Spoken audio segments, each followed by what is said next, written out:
Experience of public life. Do we take people from the civil service and the military and diplomatic corps? One thing we have to be careful about, one crucial thing.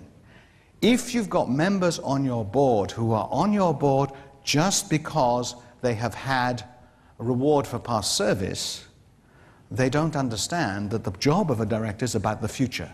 They have a problem, they're there on the board for what they did in the past, maybe they won't actually give enough attention, pay enough attention to developing their understanding of the business to keep it going in the future.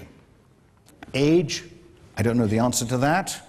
Nationality, it's difficult because, you know, people have different views about the value of nationality and different nationals have different assumptions about life, as you'll see in a moment. Gender, we've just covered. Stakeholders. Should we have employees on our board? One of the things that the Norwegians and the Scandinavians have done with their supervisory boards, if they have trade unionists on their boards, and the Scandinavians say that's made a huge difference to creating sustainable long-term value. And then controlling shareholders. We have family controlling shareholders in Malaysia, we have government controlling shareholders. The good news is the controlling shareholders in Northern Europe have been demonstrably better at creating long-term shareholder value than dispersed shareholding. So what's the impact of culture? First thing is, how do we apply codes of conduct? You have people who are universalists or particularists. How do we work as individuals, or do we work as members of a community? Do we deliver specific or diffuse performance, which is all to do with performance management? Everybody talks about performance management. What do we mean? Do we worry about status, or do we worry about achievement?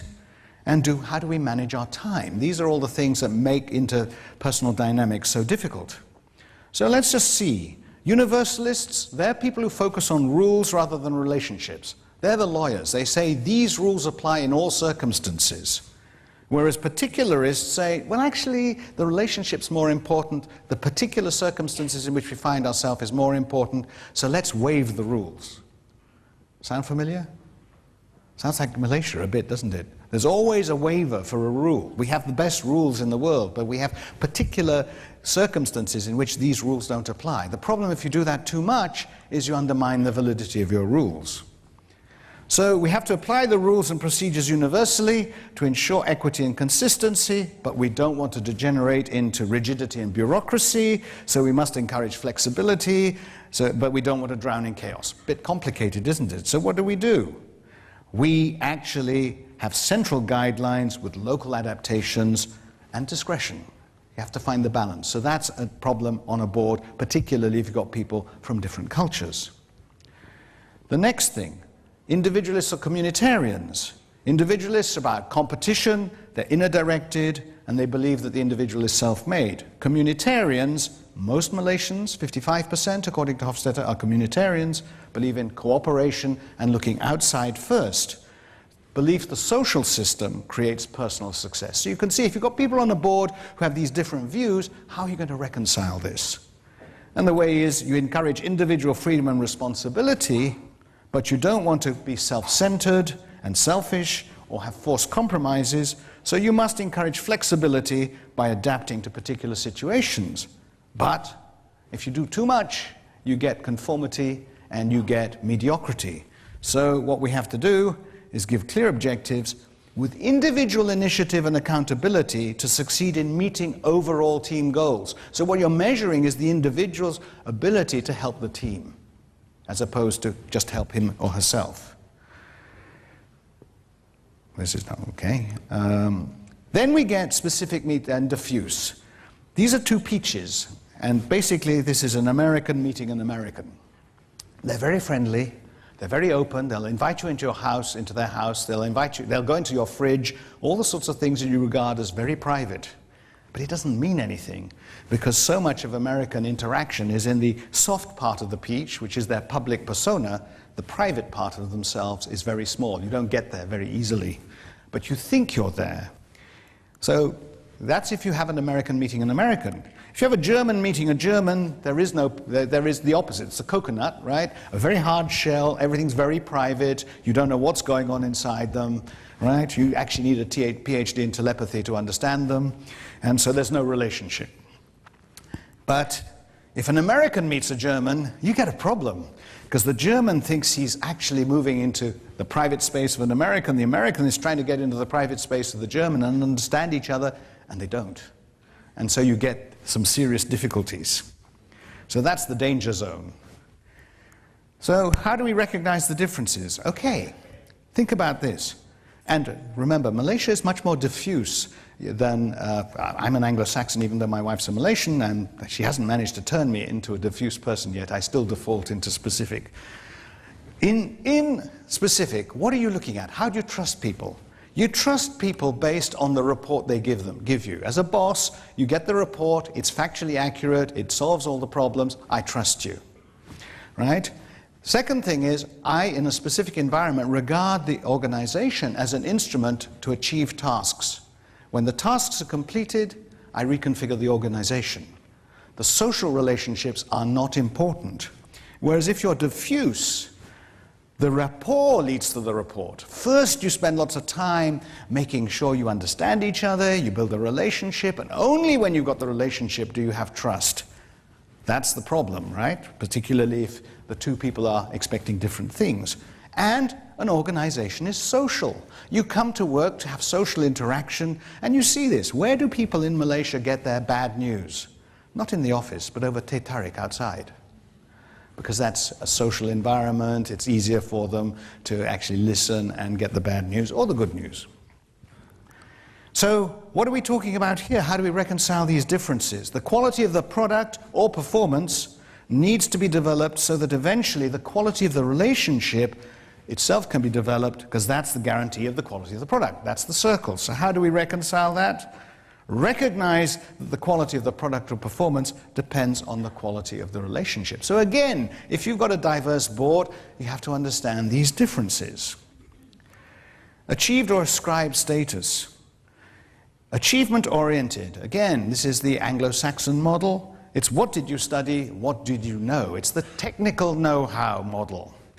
We know in Malaysia we have a different model, which is the technical know-who model, right? Which is all about ascription. Where did you study? Who do you know? So respect for managers in an achievements-oriented culture is all about his or her knowledge and skills, whereas respect for a manager is based on seniority in a status-driven, ascribed culture. And it also means, for example, in an achievement culture, you are only as good as your last performance appraisal.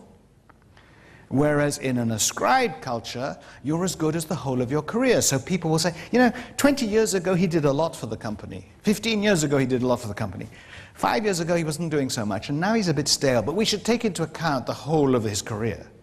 Whereas in an achievement society, it's what did you do in the last quarter? And if you didn't do anything in the last quarter, you're under notice that if you don't do anything in the next quarter, you might be asked to leave. So it's a very different sort of society. One is cruel and one is compassionate. But again, a board needs to understand these things. So how do we reconcile the differences? We need to reward what our people achieve based on their skill, but we also want to avoid the instability that comes from a hire and fire culture.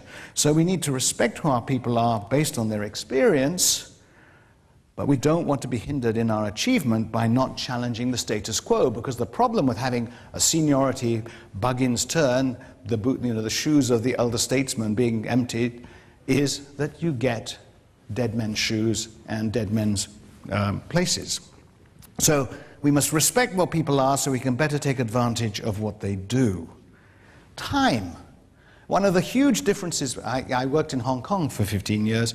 In Hong Kong, you can get through 4 meetings in a morning walking everywhere. In Malaysia, in KL, I love KL, but I can't get through 4 meetings in the morning walking everywhere. Time is different here. You know, you go to a meeting, there's 15 minutes of discussion that has nothing to do with the agenda, while everybody gets comfortable. Maybe the chairman doesn't turn up for the first 10 minutes just to get the status, you know, most important person comes last, you know, all that stuff, right? And that's because we have a different view of time. We have a view of time which is flexible. On the right, it's space for relating with others. It's circular, unlimited, right? It's revered. The past is revered. On the Western side, time is money. You know, deadlines, planning. It's a scarce resource. It's limited, and you can leave the past behind. Totally different approach. So what happens? You get, on the West, the sequential time. People do one thing after another, and they arrive at 1:45 when they're supposed to, and another meeting at 3 when they're supposed to. If you're taking a different view, you're trying to do lots of different things at the same time. So whether you arrive at 1:45 or 2 doesn't really matter. And so whether you arrive at 3 or 3:15 again doesn't really matter, because you're trying to do so many different things. And anyway, time isn't money, and the reason it isn't money in Malaysia is because we're badly paid. In Hong Kong, time really is money because they're very well paid. All right? So how do we reconcile the different approaches? Well, just in time is the way to do it. Now, you know, just in time, you know, one thing after another, but they can go on at the same time, but you need to sequence them properly.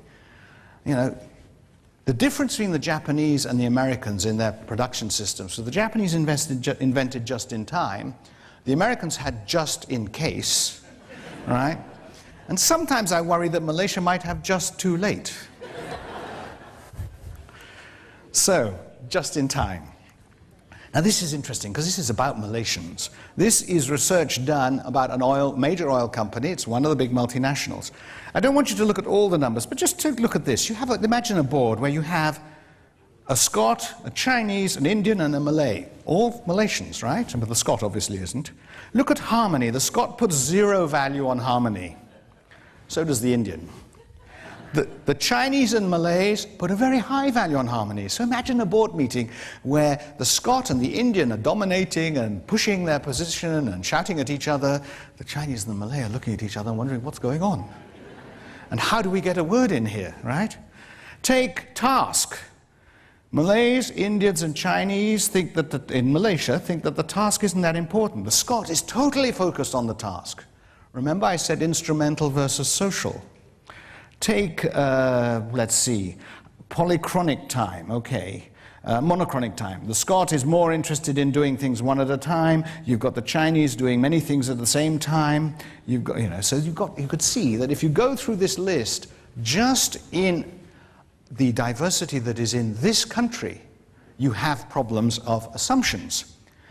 But education changes that, because look at what happens to Malaysians who start off just as pure Malaysians and then go to America. And look at how they start looking like Americans. You know, Tun Mahathir was right when he said that the education system of the West is a form of cultural imperialism. It is actually moving people from the left to the right. So when people go abroad, that's why I put, does education matter? When people go abroad and are educated abroad, they come back with a different set of values that you may not quite understand and expect. Last, men versus women. I talked about that earlier. The female style, right, is management, intuition, and consensus. Conflict resolved through compromise and negotiation. Rewards based on equality. You prefer small organizations. People work to live. Right? Leisure is preferred over money. Careers are optional for both sexes. Higher percentage of professional women, and humanization of work is done by contact and cooperation. Whereas the men, management is supposed to be decisive and aggressive. You look at all the language if you read it, you know, we'll get the guys, we'll kill them, right? All that sort of bad language, right? Conflicts resolved by the strongest winning as opposed to consensus and compromise. Rewards are based on equity rather than equality. Men prefer large organizations. People live to work as opposed to people work to live. Money is preferred over leisure. Look at all these people. I mean, Donald Trump's got so much money, but he has no time, right? Careers are compulsory for men, but optional for women. And there's a lower percentage of professional women. That's what men think should be right. And humanization of work is done by job content enrichment as opposed to contact and cooperation. So again, when you bring women on the board, you need, or in senior positions, you need to recognize that there is that difference in the underlying assumptions. So how do we actually get to success? Basically, first of all, recognize that diversity does bring value to the board. It really does. Diversity from a moral perspective, diversity from a groupthink perspective, diversity from a business perspective. Also diversity if you've got diverse customers. To have a board that is all, as the Australians would say, because it's true in Australia, stale, male and pale, right? When you have Chinese and Indian and Malaysian customers, doesn't make a lot of sense because we don't understand what's driving our customers. So it does bring some real benefits. But we have to recognize that there are differences in the axioms, the belief systems that diversity creates. We have to respect those differences, not just tolerate them, but respect them, and then we have to reconcile them. Thank you very much.